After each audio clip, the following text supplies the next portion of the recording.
Do as I say, not as I do, because today, after 10 years of owning my daily driven BRZ, 100,000+ miles, I am finally going to be turbocharging the BRZ.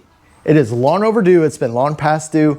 I've been wanting to do this hardcore for the last 2 years. I said I was gonna do it the last time I turbocharged my buddy's FRS, and I finally got everything ready to go for my own BRZ, but today's gonna be basically an overview of the entire process and how I got to this point, because it has in fact been quite a long journey and a little bit of a process, because I've been saving parts left and right here and there, buying piece by piece, finding used parts at awesome deals. Well, to be honest, not even used parts. These are brand new parts that I found secondhand that were never used and never installed. So I looked out and got a complete turbo kit here, which I'm gonna go into with detail today in this video.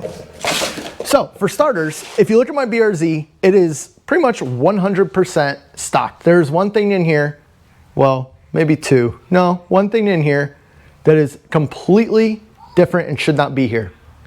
If you look very closely, it is this catch can.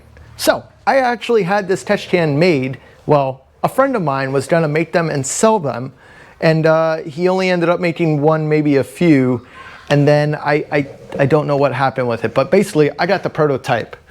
It's baffled, the whole 9 yards. He did all the welding. He even put in little speed hole right there. I don't remember what the actual name of it is, but anyways, you get the picture. The catch can is ready to go for boost. It has the extra port on it for boosted application. Basically, all I would have to do is just make custom lines for it, which is not hard to do at all. If you've ever worked with AN fittings, AN lines, they're very easy to work with. They're not difficult. Now, not only are we going to be installing the turbo kit, which I have here, we are also going to be tuning the car. I have ECU Tech installed in the car already. I've already done some tuning on the car with it being NA. However, there's not much to do really. You can punch in a little bit more timing up top. You can adjust the idle RPM. You can add in, lean out a little bit of fuel here and there. It's limited to what you can do. But I have been working on this, because when you switch over to a turbo setup, as many of you know, you have to bump up your map sensor. So the factory map sensor for these cars, if you didn't know, they are 1.5 bars, meaning you can run a maximum of 7.5 PSI of boost. So if you're gonna turbo the car and you wanna run more than 7 PSI of boost, which I don't know why anybody wouldn't want to do that, because the motor will hold 12, 15 PSI all day long on most turbos, you bump it up. So I have installed already, which is actually beneath right here, a 3-bar map sensor.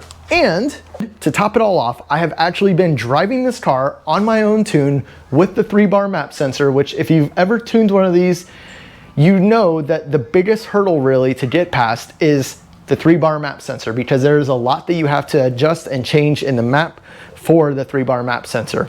This car should be able to put out plenty of power on pump gas without changing out the fuel injectors. However, when I swap over to E85, that is when I'll have to bump up my injectors, which I have inside. I don't have on hand right now. A set of Deechworks 700cc injectors, which will be going into it along with that.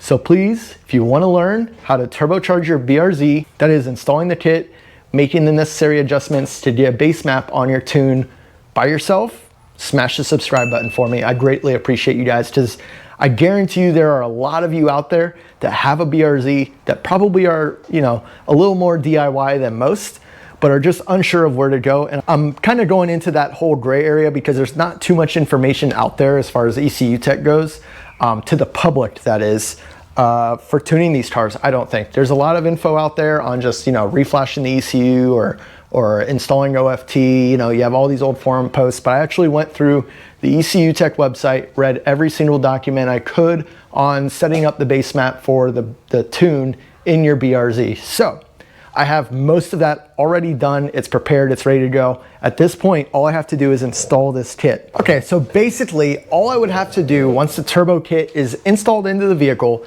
is pretty much just drive it. There might be a little bit of MAF rescaling that I will have to do because of the difference in piping and possibly flow, but I believe the diameter of the pipes should be relatively similar enough that I wouldn't have to worry about it. I'm gonna be honest, I've really enjoyed this car for the 10 years that I've owned it. Everyone says don't modify your daily driver, don't do it, right? Technically, Okay, we're modifying. I can't really say that. So without further ado, let's go on to the kit, because the biggest thing with a turbo kit is realistically, you want your hot side piping to match the cold side piping, especially if you're not buying a complete kit all at once.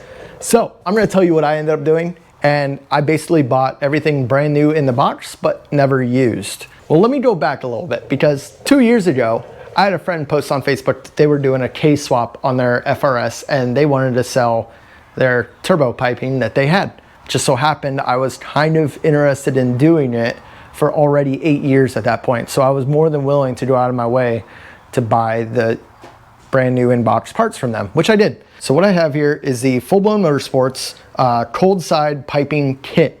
Now this is their, as far as I understand, it's basically their 700 horsepower entry level kit. It comes with all the cold side piping and the intercooler. I'll get to that in a second. So we got that, and that has literally been sitting ever since. And the best part is, and honestly, I don't even remember this, but it is powder coated already, which is super nice because I didn't know that. I just opened the box and realized it was powder coated black, which is perfect because honestly, I kind of like the stealth appeal of this car. I mean, yeah, it's a BRZ and they're slow no matter what, theoretically. It's a fun car. I'm not gonna argue that. I'm not gonna get into detail on that. Look, my Z makes plenty of power for me. I don't need to make a ton of power in my BRZ. I just want it to be, well, a more fun car because it's a great daily. I'm not gonna lie. I have a lot of fun with this car. Then basically a couple years went on, and I was just browsing Facebook Marketplace like most of us usually do, and lo and behold, a hot side kit popped up, and it was at a really good deal. I don't remember the guy's name locally, but huge shout out if you're watching this. I couldn't pass it up. I jumped on it immediately. It is externally waste-dated setup, so it's not a recirc, so when that waste date opens up, it's gonna be a little noisy, but that's okay because the car is quiet otherwise. It's gonna be almost exactly like the Z. The Z is quiet until the waste date opens up, and then like all hell breaks loose. I love it. Don't expect any burble pop tunes or anything like that from me, but open waste date, I'm all for it. So basically, this comes with the equal length header with a 38mm waste date provision and a T3 flange for a T3 turbo. And then we have a 2.5-inch outlet. So the whole thing with this and the turbo, which I got, I am actually going to end up needing to swap this out for a V-band flange. So because this actually is 3-inch up here and bottoms out to a 2.5-inch here, I'm actually going to get a 3-inch pipe welded probably around here somewhere, re-weld it, and then extend it out to a V-band clamp for here. As many of you know, or if you don't know, I actually bought a welder.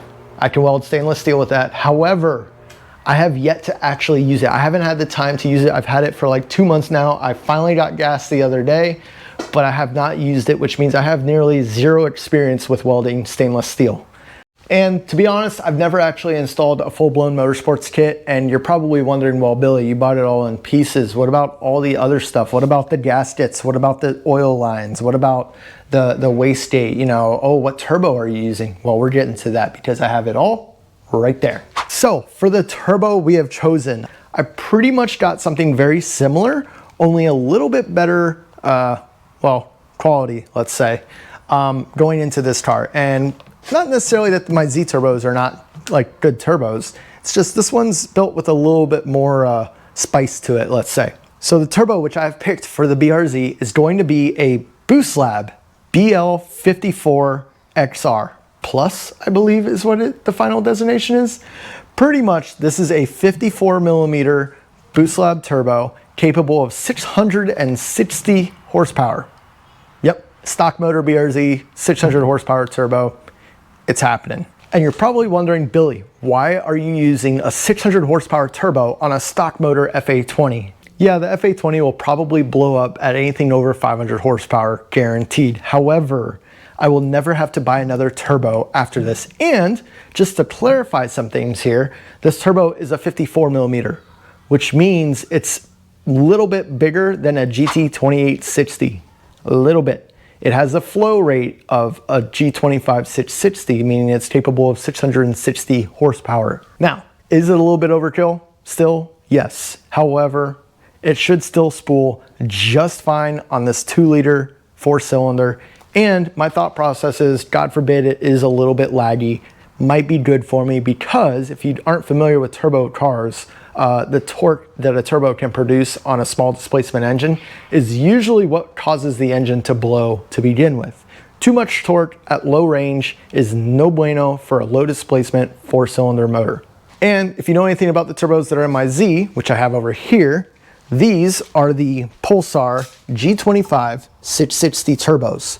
And helping with controlling the boost of the BL54xr and hopefully keeping it below 400 horsepower will be this little Pulsar 38mm wastegate. These are a great little budget option wastegate if you guys are in the market for something that's decent but not going to break the bank.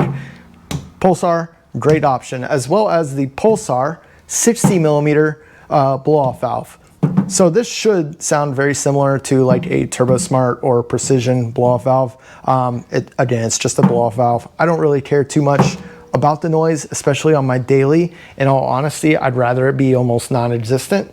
But a little bit of psh would probably be very nice. So you're probably wondering from here, well, Billy, what about all the oil feed lines, the oil drain lines, the oil pan? So the oil pan and drain lines are all going to be custom made. That is kind of a big part of my problem that I was having with doing this, as well as the water line. For the oil feed line, I'm going to be using the JDL oil feed line kit. I looked at the two turbo kits and basically thought, well, Full Blown Motorsports is pretty much right on par with the JDL turbo kit. So as far as the oil feed line goes, it should be relatively similar. And I like the design of the JDL kit and where it taps into versus the Full Blown Motorsports kit, which is just a T off the front of the motor.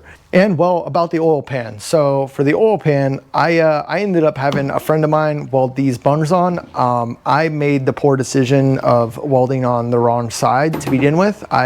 I told him the wrong side and he went ahead and did it for me. But fortunately, he was a nice enough guy to weld on the second bung for me. And so that's what we're gonna be using. This is basically a factory FA20 oil pan, nothing crazy about it there. And then just some custom coolant lines for the turbo. I'll be going into this a little bit more in detail probably when I make the install video. So again, just pay attention for when that comes. And then obviously we got all the gaskets. Boostlab hooked me up. They had everything I need. They're local. I literally walked in and was like, hey, I got this turbo. What can you get me for the gaskets? Got the T3 gasket, 38mm wastegate gasket. And then also I gotta make a trip back there because, well, I forgot to get the V-band flange for the downpipe, which, like I said earlier, I will be welding. However, I will not be welding it. The same person that welded this oil pan on will also be welding that. And I don't know if he wants his name in the video. So now real quick, let's go over a few little details on this turbo. As I said before, it is a BL54xr Plus. I forgot to add that in. So the plus basically means it's got the bigger exhaust housing for 660 horsepower. 54mm inducer wheel here, and it's a 55mm on the exducer out the exhaust. What's unique about this one as compared to my Pulsar turbos and makes it a little bit better quality, well, there's a few more things, but I'm only gonna mention this one primarily, is the compressor wheel itself. This is what they call a point milled compressor wheel. If you look very closely on that, you should be able to see little lines going through the blades on that compressor wheel. Now those blades take a little bit more refining in the machining process to get done, believe it or not, versus my Pulsar turbos, which I'm not sure if you can really tell in the video, but they are smooth and flat. Now both of these turbos have billet compressor wheels. It's just a little refinement in the machining process of the Boostlab turbo, which makes it that much better. And in all honesty, based on the exhaust housing on this turbo, it should flow a little bit better than one of those. Because, believe it or not, those turbos over there are a 49mm on the exducer side. But again, I am very excited about doing all of this because it has been such a long time coming. This has been my dream since the day I bought the car. Imagine buying a car and waiting 10 years before you turbocharge it. I feel like I'm finally at a point now where if something happens to this, I have a spare car that I should be able to hop in and drive at any point in time until I get this one back up and running. So very excited about that. Excited to see how well this turbo performs. It might be a minute before I get it to a dyno. Honestly, I'm gonna do as much tuning as I can myself on the street, pretty much exactly like I did with the 300ZX. So guys, please help me out. Hit that subscribe button. We're gonna be installing this kit soon enough. probably the next video or the following one after that. I got a couple of different videos coming up. I got a lot going on right now. As you know, we got my 1000 horsepower 300ZX build, the Super build, which is getting a ECU Masters Classic here very shortly. We will be tuning that as well on the street. Again, guys, I'm not a professional tuner at all. Do not do what I am doing unless you are okay with blowing up your car. But if you want to follow along, just be very careful about what you do. I will help you out here and there with the videos. But again, do it at your own risk. But anyways, you guys, it's just a quick video just to give you the breakdown of what we got coming up. I know I have a bunch of BRZ FRS GT86 owners on here that are subscribed. Thank you all for sticking it out. I know I've been putting a lot of 300ZX content out there. I like to bounce around a little bit here and there, but regardless, if you watch every video, you're bound to learn something out of it. I guarantee you that. As well as making it a little bit entertaining, because we all make mistakes, and well, sometimes mistakes can be entertaining too, right? But anyways, I hope you all enjoyed this one. Again, don't forget to hit that subscribe button for me, smash the like button if you are already subscribed, and we'll catch y'all next time with putting this turbo kit in the car.